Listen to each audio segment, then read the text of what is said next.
Konnichiwa minasan, Fábio to moshimasu. Meu nome é Fábio. Se você já falou para algum amigo seu que você está aprendendo japonês, certamente alguém já te pediu para escrever o nome dele em japonês.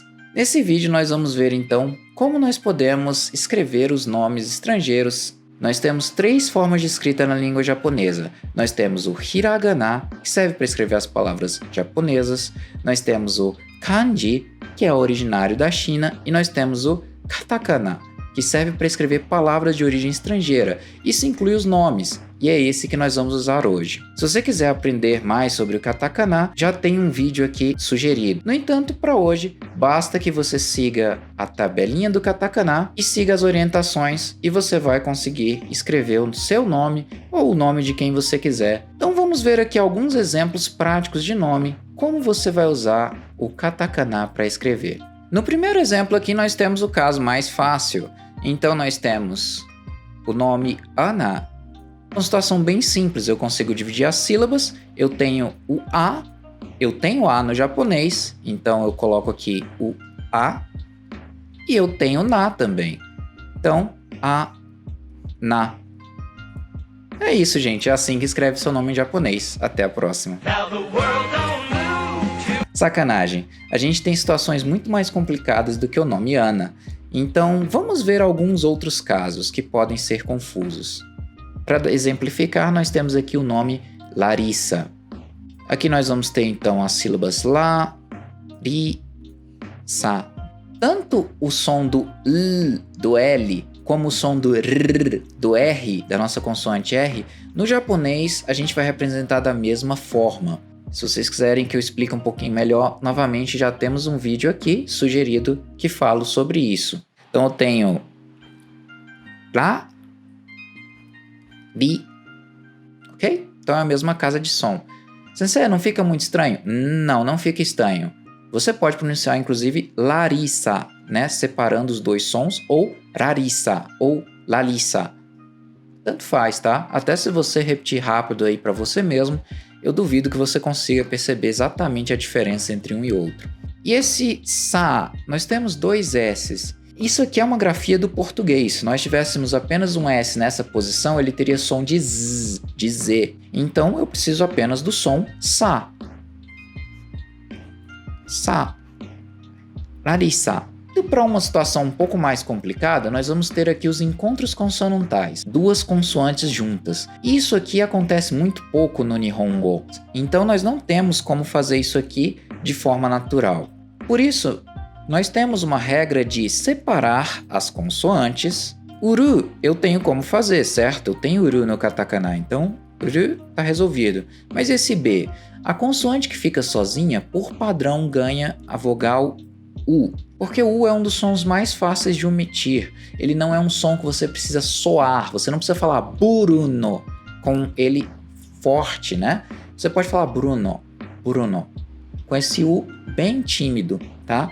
Então ele não modifica muito de bru para bru. Nós podemos usar aqui o bu, que é o fu, ali da casa do Ra, com tenten, bu, bru, e o no nós temos. Já, uma outra situação aqui, né? Um outro exemplo desse caso de consoantes sozinhas. Nós temos aqui no nome Carlos. R sozinho, né? No car. E nós temos um S sozinho aqui no final, né? Então nós vamos fazer Ka. Aqui por padrão a gente acrescenta um U, né? Ka, Ru, Ro. E o S sozinho acrescentou o Carlos. Esse U ele pode ser omitido.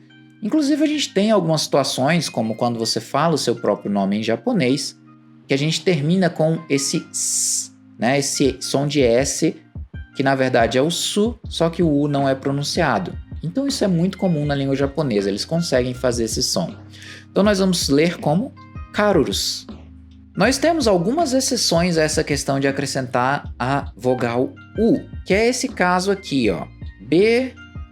Beatriz. Aqui nós vamos ter o encontro consonantal do T com R, eu vou ter que separar. Uri, obviamente eu tenho. O T vai ficar sozinho. Só que nessa casa, na casa do tá, se a gente for na linha do U, eu não tenho tu, eu tenho tsu, ele vai acrescentar mais um som de consoante aqui. Então vai ficar muito diferente. Então nesse caso apenas, nessa casa do tá, ou tá com tentem, que é o da, a gente vai ver o exemplo aqui embaixo, eu uso a vogal o. Tori. Então o nome vai ficar B eu tenho como fazer, é o Re com tentem, B, A, To, Ri. E o som de Z, né? Novamente aqui eu vou acrescentar o U e vai ficar Zu, Beatriz.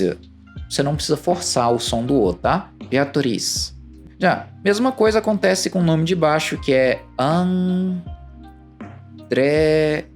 e A. Então nós temos aqui o Dre, né? D com o Re. O Re eu tenho sozinho, aqui na casa do Ra, né? Larilulero. O D ele é feito pela mesma casa do T, né? É a casa do tá com o tentem. Então ele vai seguir a mesma regra. Eu não tenho du, eu teria o dzu. E aí o som fica muito diferente. Então eu vou colocar aqui o O. Então vai ficar Andore e A de novo. Andrea. E no caso de nomes que teriam esse du, né? Já que a gente tem esse som dzu no lugar do du, como eu ficaria, por exemplo, um nome como Eduardo? Nós temos duas formas de fazer esse du nesse contexto aqui, tá? Nós temos o E normal.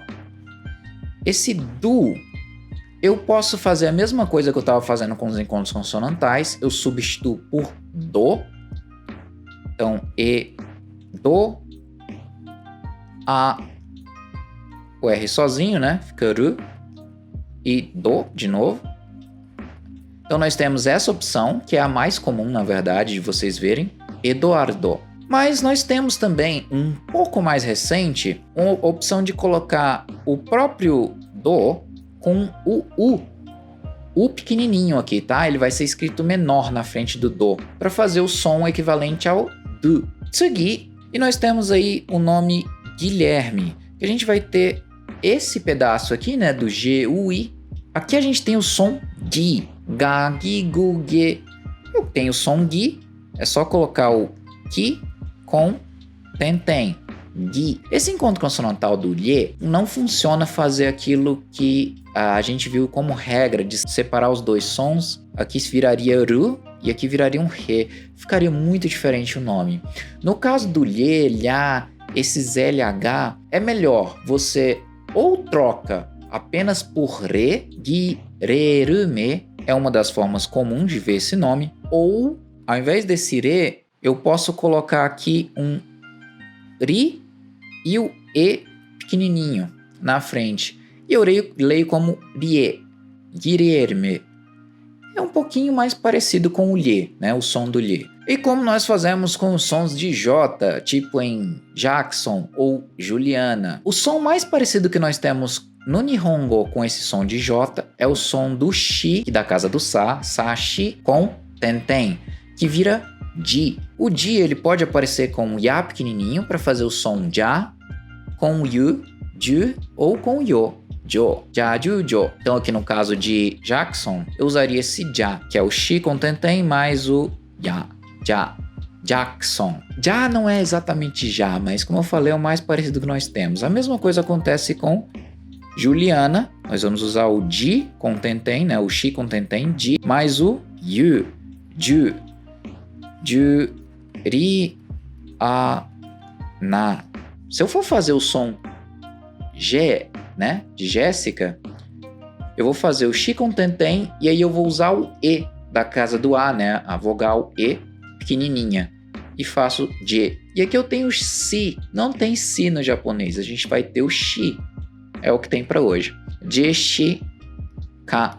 Gerson, G ou G, infelizmente a gente vai ter que usar o mesmo som aqui. Então nós vamos usar Jeru, So, Para finalizar, nós temos alguns sons que não são feitos no hiragana, alguns sons que não existem na verdade na língua japonesa e que nós temos que adaptar.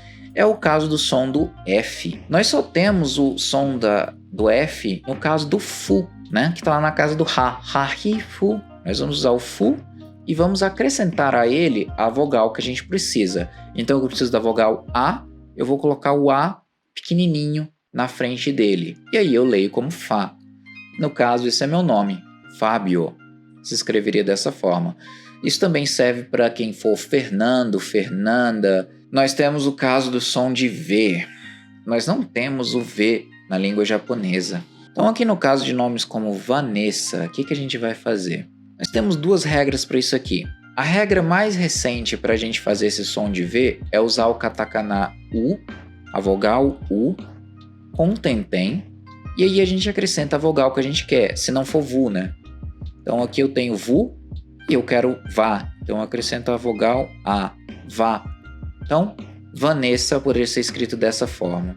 No entanto, vocês também podem ver escrito de uma outra forma, que é trocando o som do V pelo som de B.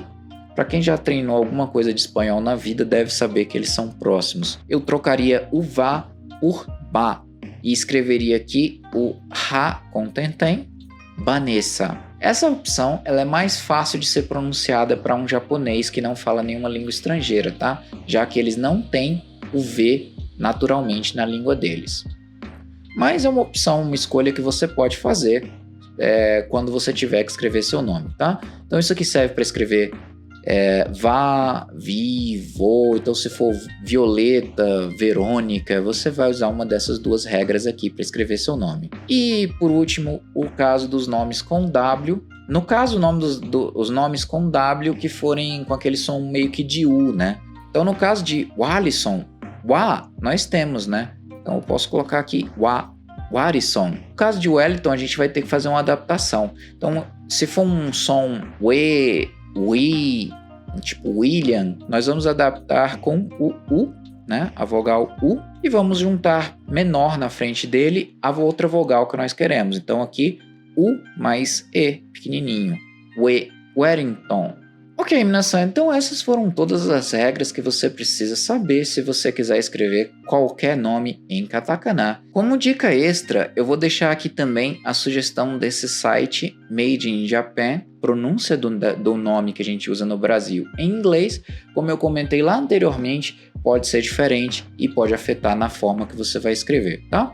Então esse site aqui é uma sugestão que eu deixo porque ele pega do nome em português mesmo para passar para o katakana. Mas, se você treinar aí o katakana por conta própria e prestar atenção nas dicas que eu dei nesse vídeo, certamente você vai conseguir escrever e, de repente, você pode até fazer ali uma arte legal, se você tiver uma caligrafia bonita, quem sabe você pode até vender aí, né, umas artes com os nomes dos seus colegas escritos em katakana. Então, minasan, por hoje é isso. Se vocês quiserem aprender mais sobre japonês, acompanhe aí no canal e jana!